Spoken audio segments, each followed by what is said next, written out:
ঘটার কারণটা হলো লাইনম্যান। যেহেতু লাইনম্যান যদি আপনার এই যে বাস যায় একটা সিগনাল ওই জিনিসটা যদি দেওয়া হতো তাহলে বাসটা কিন্তু আসতো না। এখন বাসটা উগ্র গতিতে আসতেছে, ট্রেনও কিন্তু স্পিরিটের ট্রেন তো সবসময় তার গতিতে চলে। এখন আমরা ছিলাম বুকিংয়ে, বিকট একটা শব্দ শুনলাম ওখানে। এখন এই শব্দের সাথে সাথে মানুষগুলি গাড়ির ভিতরে বুকিংয়ের ভিতরে কান্না করতেছে আর আল্লাহরে ডাকতেছে শুধু।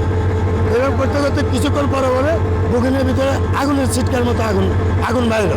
আমরা ভিতরে ঢুকলাম, বাসের এখানে গেলাম, আমরা ভিতরে ঢুকলাম, আমরা দেখলাম যে লাশগুলো পড়ে আছে। তখন আমরা ভিতর থেকে কিছু লাশ উদ্ধার করছি, আমরা আবার বাইরে কিছু পড়ে আসছিল, এগুলো আমরা করছি। তখন আমরা ভিতরে একটা বাচ্চা ছিল, বাচ্চার অবস্থা বেশি খারাপ, বাচ্চার মাথার এদিকে মগজটা বাইরে হয়ে গেছে। তখন আমরা এখান থেকে উদ্ধার করার পরে আমাদের প্রশাসন আসলো, ফায়ার সার্ভিস আসলো, ওনারা একটু দেরি করে আসছে। আর এখানে শব্দ শুধু লাইনম্যানের, এখানে আমাদের বিচার শুধু লাইনম্যানের, কারণ লাইনম্যানের একটু ভুলের কারণে আমাদের এতগুলো তাজাবান চলে গেছে। যদি লাইনম্যান যদি সতর্ক থাকতো তাই আমাদের এতগুলো তাজাবান যাইতো না, আমাদের বাসও আসতো না, আমাদের তাজাবানগুলো যাইতো না। এখানে সব দোষ লাইনম্যানের।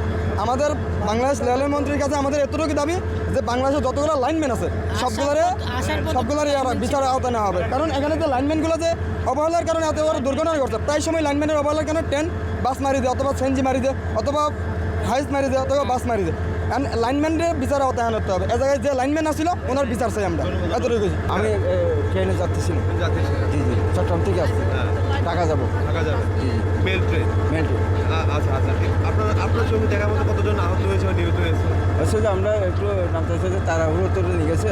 আমরা এখানে যারা নিহত হয়েছে, একটা বাচ্চা একটা মারা গেছে, এর মনে ভাবছিল আমরা তো বয়সী, উনি এখানে লাশ পড়েছে। আর একটা দুইটা মহিলা পড়েছে, আর দুজন বসেছিল, এরা মানে আহত অবস্থা, যাই অবস্থা।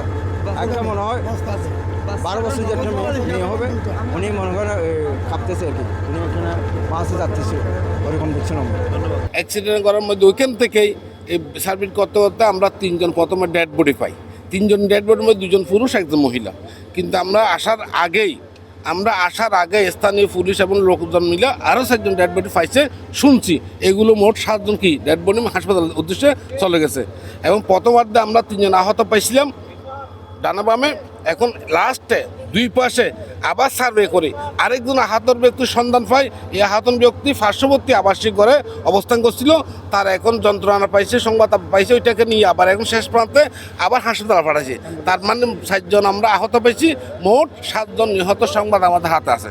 রাত 3টার কিছু আগে ট্রেনের সাথে বাসের একটি দুর্ঘটনার সংবাদ পাই। সংবাদ পেয়ে তাৎক্ষণিক আমরা আমাদের মোবাইল টিমগুলিকে পাঠাই, আমরা নিজেরাও আসি, সেই সাথে ফায়ার সার্ভিস এবং স্থানীয় যে লোকজন আছে, রেলওয়ে পুলিশ, তারাও আসে। এসে আমরা সর্বাত্মক চেষ্টা করি আহত যারা তাদেরকে হাসপাতালে পাঠানোর জন্য, সেই সাথে যারা নিহত হয়েছে তাদেরকেও উদ্ধার করার জন্য। এখন পর্যন্ত আমরা যতদূর জেনেছি 7 থেকে 8টা লাশের মতো উদ্ধার হয়েছে। হতাহতের সংখ্যা অনেক আছে, তো আপনার নিহতের সংখ্যা হয়তো বাড়তে পারে। বাসটা রেল লাইনে উঠে যাওয়ার কারণেই হয়তো বা দুর্ঘটনাটা ঘটছে, তবে এখনও ফাইনালি কিছু বলা যাচ্ছে না। ফুটে নিতেছি, এই যে কালা কচু।